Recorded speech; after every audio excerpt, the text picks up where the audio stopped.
How are Walmart and Pepsi screwing us all to make grocery prices higher around the world? Powered by rainbows, let your colors soar. Live proud with the Professor Pride Store. Show off your personal style with our fashionable pins. Choose from over 70 designs and get a custom pack of 5 pins for a discounted price. Customize your pack now at ProfessorPride.com. Walmart operates more than 10,800 stores in 19 countries, with about half of their locations in the United States. They employ 2.1 million people worldwide and sell products for over 100,000 manufacturers and brands. For transparency, that includes my company. We have 24 products on the shelves of Walmart stores worldwide, but we sell our products to them at the same wholesale prices that we sell to any other retailer. According to Walmart's official website, they offer customers everyday low prices, which are on average 10 to 25% lower than those of competitors. But how can Walmart offer their customers with lower prices compared to any other store? To find the answer, we have to look at 3 key aspects of their business: deceptive pricing, subsidized labor, and illegal market manipulation. In each of these categories, we're going to look at lawsuits they pled guilty to or settled out of court to end. First, let's look at their pricing. According to their quarterly investor reports, about 60% of their revenue comes from meat sales, including beef, chicken, pork, and seafood, among other items. It's such a large business for them that in June 2025, Walmart purchased their own beef processing facility so they can own more of the supply chain. When it comes to produce, Walmart sells over 1.7 billion pounds of bananas each year and spends hundreds of millions of dollars buying produce from local farms across the country and in the 19 countries they're in. But if you go online, you'll find hundreds of videos from people shopping in Walmart stores who notice deceptions in their meat and produce sections. A majority of the meat products are packaged and labeled at their processing facility before arriving at the store, so none of this is the fault of your local store manager or associate. But if you take what they claim to be a pound of chicken or ground beef to the scales in the produce section, you'll notice, as I did in my local store many times, what their packaging claims to be a pound of meat was actually less than a pound, including the packaging weight. Some customers online found their 10-pound rolls of ground beef, which are mostly marketed towards food stamp customers, are actually only 8 pounds total. Other times, produce and meat are weighed with a packaging weight, so you're paying a meat price for a piece of styrofoam and plastic. And other times, their customers found produce was listed as one price on the shelf, but when you go to check out, it's being sold at a much higher price per pound. But by then, you're already checking out, and most people don't pay attention to the screen to notice the higher price until it's too late. And if you do notice the price difference on screen and start to complain, well then there's plenty of people around to start filming you complaining. And in my personal opinion here, Walmart loves to push those videos out as the Karen complaining, because then it's an irrational person complaining and embarrasses the next person to not complain at all. But in a large network like Walmart's, over time, there might have been errors. Certainly Walmart would never knowingly do these things to make more profit for their investors, right?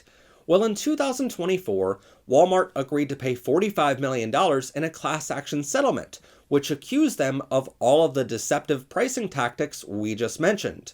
And you don't pay $45 million if you're innocent. Second, we have to look at their subsidized labor. As we mentioned a moment ago, Walmart employs over 2.1 million people worldwide, 1.6 million of which are in the United States.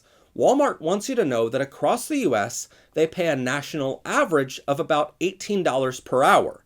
But you should also know that national average would include Doug McMillon, their CEO, who works out of their US corporate office in Arkansas, who makes more than $27.4 million per year, and the rest of the executive team making millions more. Walmart likes to advertise how they hired over 400,000 veterans and military spouses since 2013, and they invested over $1 billion in training their own employees.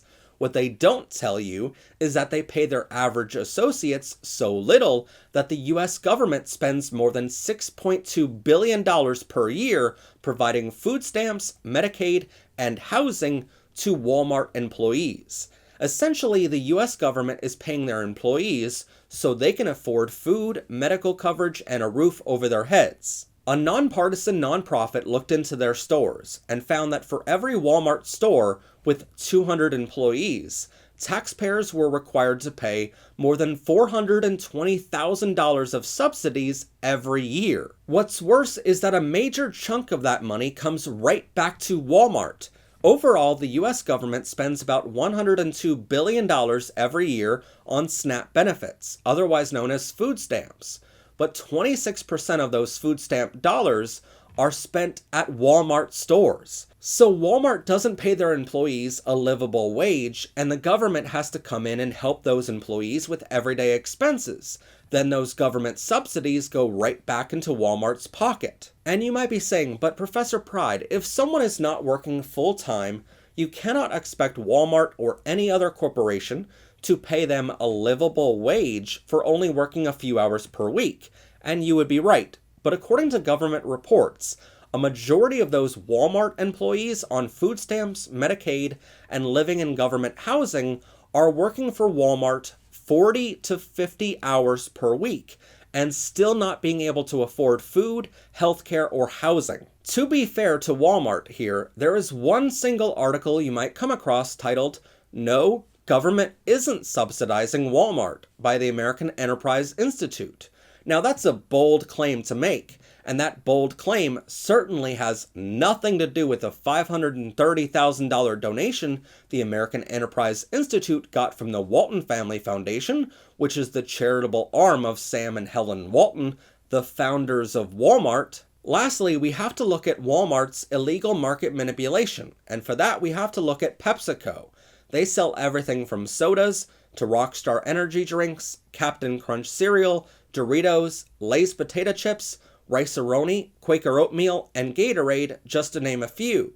They also sell licensed products like Starbucks coffee. Overall, they sell hundreds of products in Walmart stores, and you might notice they're always given better locations such as end caps or spots closer to the registers compared to their biggest competitor, Coca-Cola. You might also notice the price of the same Pepsi product at Walmart is significantly less than any other retailer, including Target, Costco, Food Lion, or any other grocery store. Walmart likes to claim they have such a large buying power that they're able to get a discount price from their manufacturers like Pepsi, and to a certain extent, they're right. Because Walmart buys so much and has so many stores, they can get bulk discounts from manufacturers like Pepsi.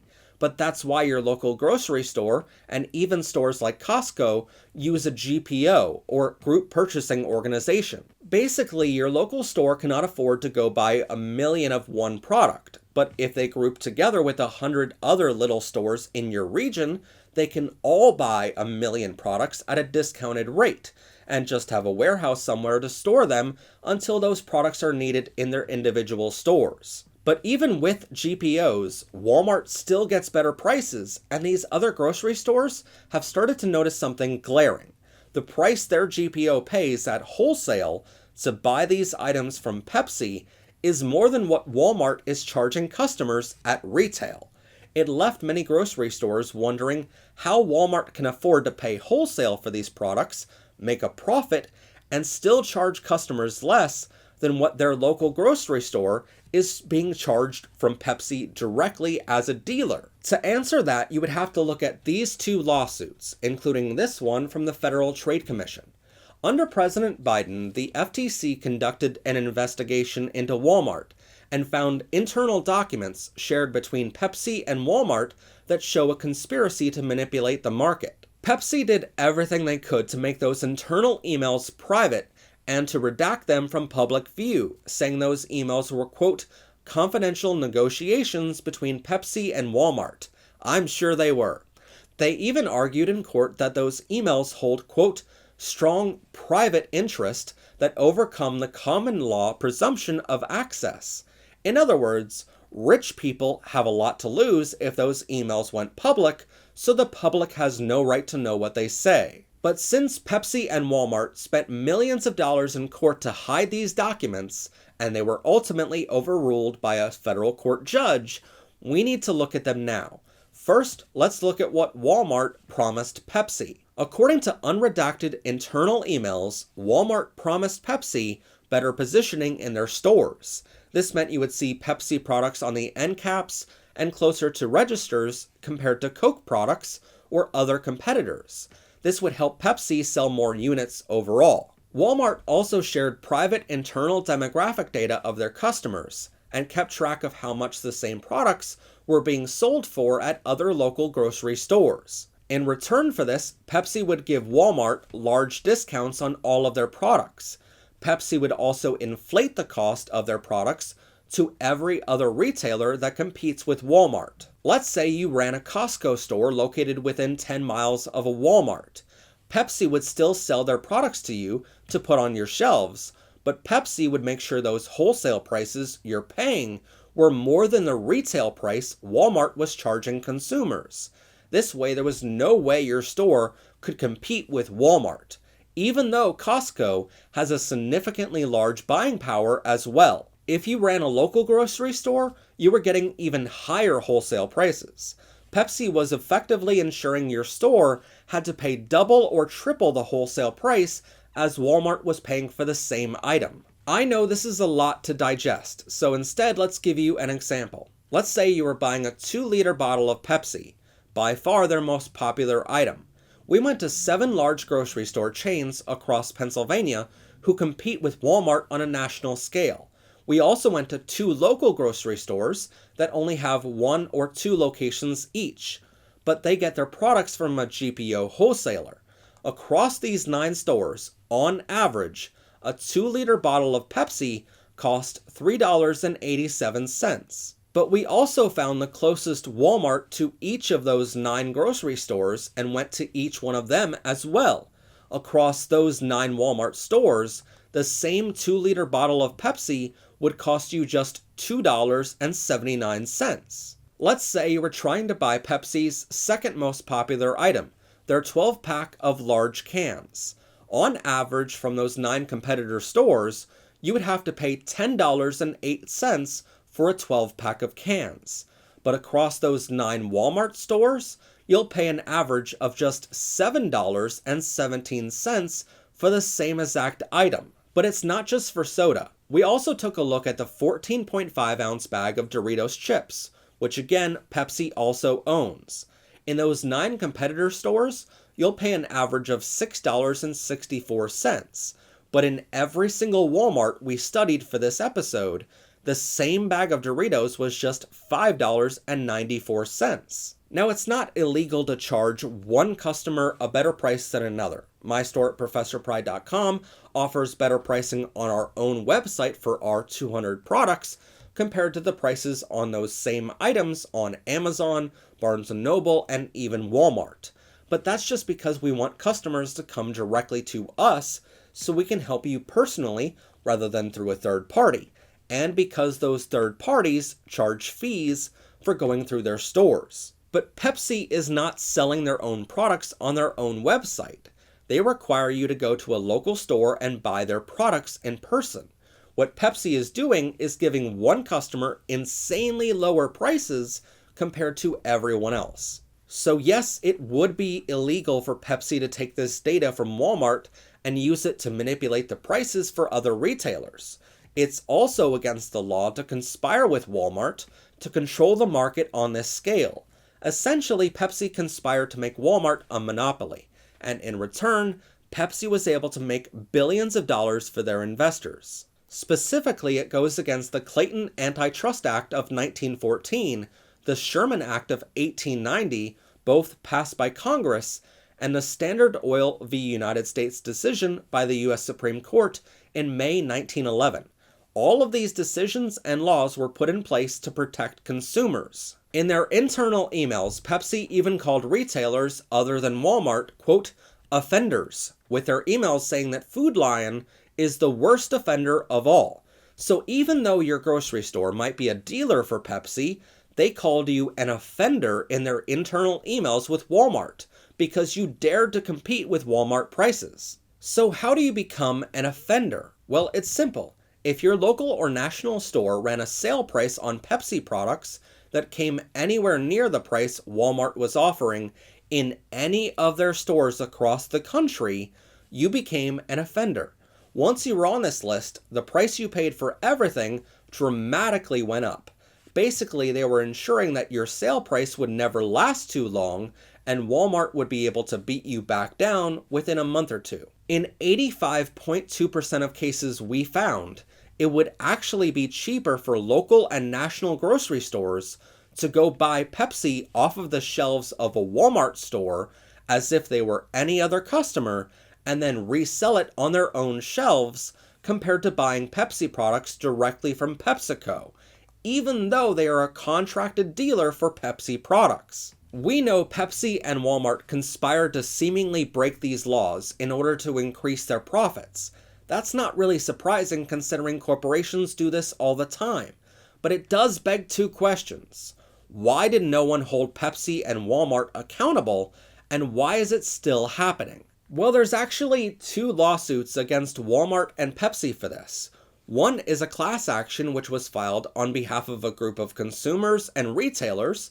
In fact, one of the retailers we went to, Store 4 on our chart here, has an article on their website detailing how they joined the class action against Pepsi and Walmart.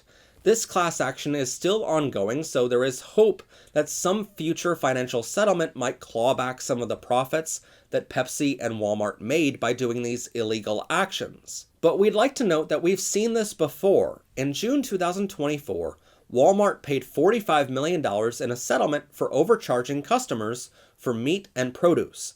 But my husband and I just went to our local Walmart this past weekend, and we observed them still deceptively overcharging for meat products. In 2007, Walmart paid $33 million in a settlement for overtime miscalculations for their employees. In 2010, Walmart paid an $86 million settlement for unpaid wages for their employees. In 2018, Walmart paid a $65 million settlement for not providing seating for their employees while on break. And in 2025, Walmart paid a $5.2 million settlement for not paying their employees for work time. So even if this class action lawsuit results in a financial settlement or judgment, Walmart has shown time and again that they'll just continue to do it anyway because those settlements cost a lot less compared to the profits that they made from doing the illegal action in the first place. The only other legal case against Walmart and Pepsi for these illegal actions was being investigated by the Federal Trade Commission, or FTC, under the direction of President Biden. On December 4th, 2025, United States District Judge Jesse Furman wrote this order for Pepsi to release the unredacted internal emails, which show their conspiracy with Walmart to manipulate the market. But in this decision, Judge Furman wrote, quote, "The change in administration resulted in a change of the FTC's position, and the FTC voluntarily dismissed the case. The case was closed without any further review by the court of the FTC's redactions." Basically, President Biden was trying to hold Pepsi and Walmart accountable for excessively inflating their prices, and Biden was trying to bring grocery prices down. But the Trump administration not only immediately shut down the investigation, they said the case was closed permanently. So Pepsi and Walmart could never be tried again for the same actions. You probably won't be shocked to hear that Pepsi gave Trump $36,000 for his presidential campaigns and $257,000 for his inauguration. Walmart gave Trump $266,000 for his presidential campaigns, and Walmart currently sells Trump merchandise on their official website. As much as Trump likes to say in his State of the Union address, or as much as Republicans like to say that grocery prices have never been lower, the truth is that grocery prices have only increased over the past decade. Some people blame those increases on the illegal tariffs Donald Trump imposed in 2025, and you're partially correct. Even though the Supreme Court just ruled those tariffs are illegal, and Trump imposed an additional 15% tariff on the world because Little Trumpy boy didn't get his way and he poopied his pants again. It's not like companies like Walmart will start charging you less money. In fact, while they've been passing along those tariff costs to consumers, they're now suing the Trump administration for a refund, which means they'll get paid back 2 times for what they paid out on those tariffs. Meanwhile, consumers like you and I, who paid for those tariffs in the first place when we purchased something, are never going to see a refund for it. Others blame the market. If everything goes up in price, then everything else needs to go up in price as well. It's a race to the top before the market comes crashing down. For the record, manufacturers and retailers do not have to increase any prices. We've had our website for years now, and we have never felt the need to raise our prices on anything. And if we can do it, Walmart can too. Others blame COVID-19. Essential workers were never paid anything additional for risking their lives on the front lines. Most other Americans sat at home and were paid thousands of dollars to stay home. As a gig worker at the time, I was one of them. Then everyone got stimulus checks too. But Walmart's cost of buying most items never went up. So why did they start charging consumers more for everything? That was just pure greed, because they knew everyone had more money in their pockets and God forbid Americans be able to save up to buy a home or have a rainy day fund. No, the Walton family, worth $513 billion, needs more money in their bank account. But this FTC lawsuit points out a glaring problem with all of those theories. In the court documents filed in 2025, the FTC accuses Pepsi and Walmart of conspiring to inflate retail prices for the past 10 years. If you do the math, you'll realize that Pepsi and Walmart were conspiring to manipulate the global economy 5 whole years before COVID-19 and 1 year before Donald Trump started running for office. So these companies were doing a lot of shady things to squeeze us for every penny they could long before COVID and long before Trump. Pepsi and Walmart, under this plan, were able to sell $16 billion of product every year for 10 years now, meaning they've both profited over $160 billion so far. The only people to investigate them for these illegal actions were Democrats, and for the past 10 years, the only ones who called off consumer protection investigations were Republicans. And I'll be the first to admit, Democrats are terrible at messaging, so you've likely never heard about Biden trying to bring your grocery prices down. I'm convinced that no one at the Democratic Party knows the first thing about marketing because this was a major accomplishment that was never really talked about. But on the Republican side, they keep promising you that they'll bring grocery prices down. They keep saying an awful lot of words, and they're pretty good at messaging those words to you, but their actions speak louder than words, considering Republicans are in charge of the presidency, the House, the Senate, and the Supreme Court right now, so if they wanted to bring grocery prices down, they can do it right now. And because Democrats are worse than at messaging, you've likely never heard Republicans kill this investigation in 2025 to keep their donors happy and keep prices going up. So the next time you're getting groceries at your local store, know the reason you're paying so much more is directly because Trump called off the consumer protection investigation into these companies. The next time you're in your local Walmart store, try to be nice to their associates because most of them are not being paid a livable wage. Take whatever meat you're buying up to the produce section and use a produce scale to verify the weight yourself before buying. And take a picture of whatever else you're buying because prices on the shelves are routinely not the same as the price once you go to checkout. But most importantly, vote in November 2026 for Democratic candidates who promise to hold these companies accountable and open that FTC investigation back up. Vote for candidates promising to impeach the man who is directly responsible for you paying more in the grocery store. Because without any accountability, these prices will continue to increase at an unsustainable rate. Powered by rainbows, alert never stops. So be sure to subscribe or check out our shop.